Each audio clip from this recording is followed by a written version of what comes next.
अंदर जो बाथरूम में फोटो टंगा है, आपके घर की दीवार पर जो फोटो टंगा है वो कैसा टंगा है? रूपसी स्त्री का। गया कई घरों में जाना होता है ना, तो मैं सब देखता रहता हूं कि चित्र जो टंगे हैं, ये चित्र का प्रस्तुतिकरण क्या है। अब एक घर में गया, एक रूपसी स्त्री अपना वस्त्र संभाल रही है, उसे संभाल नहीं रहा है, तो उस चित्र से ऐसा दिख रहा है कि अब गिरा कि तब गिरा। अब वो चित्र वहां पर लगा हुआ है, वो चित्र के लगे होने पर जितने लोग उस चित्र को देखते हैं, उस चित्र को देखने पर परिवार के लोगों के अंदर कामुकता बढ़ती है, परिवार के अंदर जो है अलग तरीके का भाव बढ़ता है। तो आप अपने घर के अंदर जिन चित्रों को अपने दीवारों में टांग करके रखा है, उससे आप क्या मैसेज देते हैं? निमित्त का प्रभाव पड़ता है। एक घर में गया, वहां पर चौके में आहार दान देते हुए का पूरा एक उन्होंने पूरा फोटोग्राफ्स बनाया हुआ है, और उसी के ठीक आगे हमको खड़ा किया और हमने उससे कहा कि चौके में कभी कभार साधु आते होंगे, आपने इतना अच्छा फोटो चौके में लगाया। बोले महाराज जी, ये हमारे जो पति हैं ये बहुत स्टैंडर्ड वाले हैं, तो जब कभी भी ये बैठते हैं तो डाइनिंग टेबल पर इसी के सामने बैठाती हूँ। जब से इनके सामने ये चित्र लगा दिया है, इन्होंने धीरे धीरे करके रात्रि भोजन करना बंद कर दिया।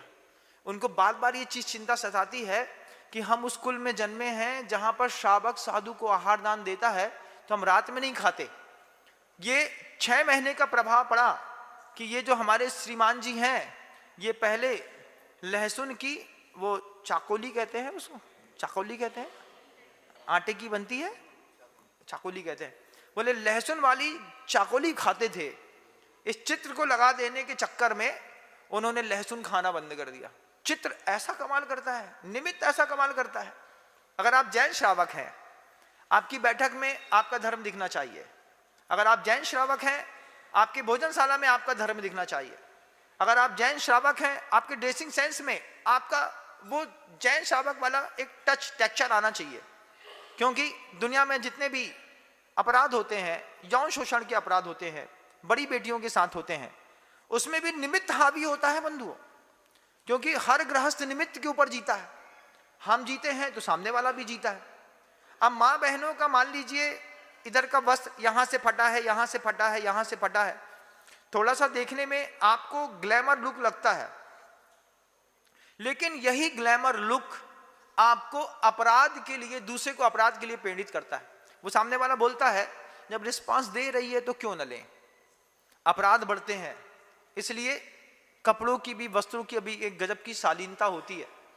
साड़ी ऐसी गजब की पहनी जाती है। अभी जबलपुर में एक साड़ी पहनो कंपटीशन हुआ।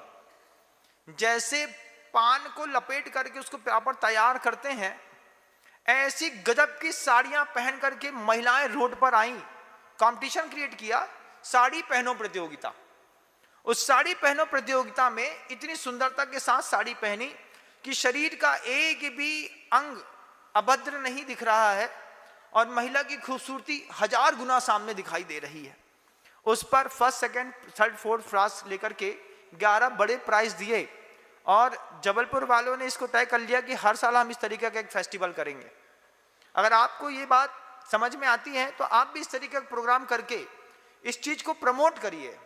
ऑब्जर्वेशन करने वाली भी महिलाएं होती हैं, पहनने वाली भी महिलाएं होती हैं, वो ड्रेसिंग सेंस से वैल्यू निकालती हैं। साड़ी का कलर, साड़ी के चित्र क्या मैसेज दे रहे हैं, निमित्त का प्रभाव पड़ता है। अगर आपके दिमाग में ये बात बैठ जाए तो मैं समझूंगा आपके परिवार की आधी परेशानियां खत्म हो गई। आपके घर के अंदर झगड़े होते हैं, झगड़े के केंद्र में क्या रहता है आप मुझे बताइए। आपके घर के झगड़े के केंद्र में महाराज जी कसाई हो जाती है, बहुत तू मैं हो जाती है। आपको यही चीज कहना चाहता हूं, आप अपने घर के केंद्र पर एक गुरु स्थापित कर दीजिए। एक गुरु, परिवार के लोगों को इतना सा प्रेरणा दीजिए कि अपने घर के जो भी निर्णय होंगे महाराज जी से पूछे बिना नहीं होंगे। अगर आपने अपने पूरे घर में एक गुरु भी स्थापित कर दिया है तो आपके घर के झगड़ों की परिभाषा बदल जाएगी, घर का टूटन फूटन बदल जाएगा। निमित्त का प्रभाव पड़ता है गृहस्थ के ऊपर बंधुओं। मंदिर हो, चाहे आपका परिवार हो, आपका भोजन हो, आपका कपड़ा हो, आपकी शब्द शैली हो, हर चीज पर निमित्त का प्रभाव पड़ता है। गृहस्थ निमित्त पर जीता आया है, पूरी जिंदगी निमित्त पर जिएगा। इसलिए मंदिर पर इतने ऊंचे निमित्त बनाए जाते हैं। ऐसा सुंदर विग्रह, ऐसा सुंदर जिनालय, ऐसा सुंदर प्रभु का परिकर, ऐसा सुंदर प्रभु के आमने सामने के उपकरण, ऐसी सुंदर व्यवस्थाएं। सामने से घुसने वाला घुसते साथ ही बोले दष्टम जिनेन्द्र भवनम भवतापहारी। तब जाकर के लगता है साधना सफल हुई। आज आप बीनावाड़ा कभी क्षेत्र जाइएगा, अपनी गाड़ी कभी बीनावाड़ा दबाइए, कोई रहे ना रहे, आप उस बीनावाड़ा के मंदिर जी के अंदर प्रवेश करेंगे, आप 10-15 मिनट उस मंदिर के अंदर रह लेंगे।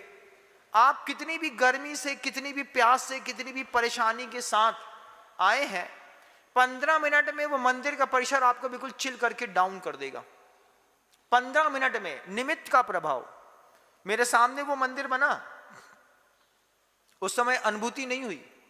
अभी 2 साल पहले जब बीनावाड़ा 2-5 दिन के लिए मेरा जाना हुआ, बिल्कुल गर्म होकर के पहुंचा, और जब वहां पर जाकर के देखा बिल्कुल शांत चिल, ऊपर की मंदिर कार्विंग, कलाकारियां, यक्ष यक्षिणी की मूर्तियां, परिकर, अमलसरा, वीतराग विज्ञान, सोना चांदी, प्रतिमाएं, वेदियां ऐसी शांति पैदा कर रही थी कि ये जैन शासन है। नमो जिणानम, नमो ही जिणानम ऐसा पढ़ता रहा, 64 रिद्धि के मंत्र पढ़ता रहा, आधा घंटा वहीं फर्श पर बैठा रहा। ऐसी शांति दुनिया की सबसे ऐसी गजब की चीज है। आप पैसे के पीछे पड़े हैं ना, पैसे से आप अपने अभीष्ट को प्राप्त नहीं कर पाएंगे। खोज करिए आपको शांति कैसे मिलेगी, उसका निमित्त अगर आप अपने पास पा गए, आपका जीवन सार्थक है। शब्दों को विराम देता हूं। गुरुदेव श्री विद्यासागर जी महाराज। जा वाणी के ज्ञान से सूझे लोकालोक, सो वाणी मस्तक नमु सदा देथु दो। हे जिन वाणी भारती तो हे जपो दिन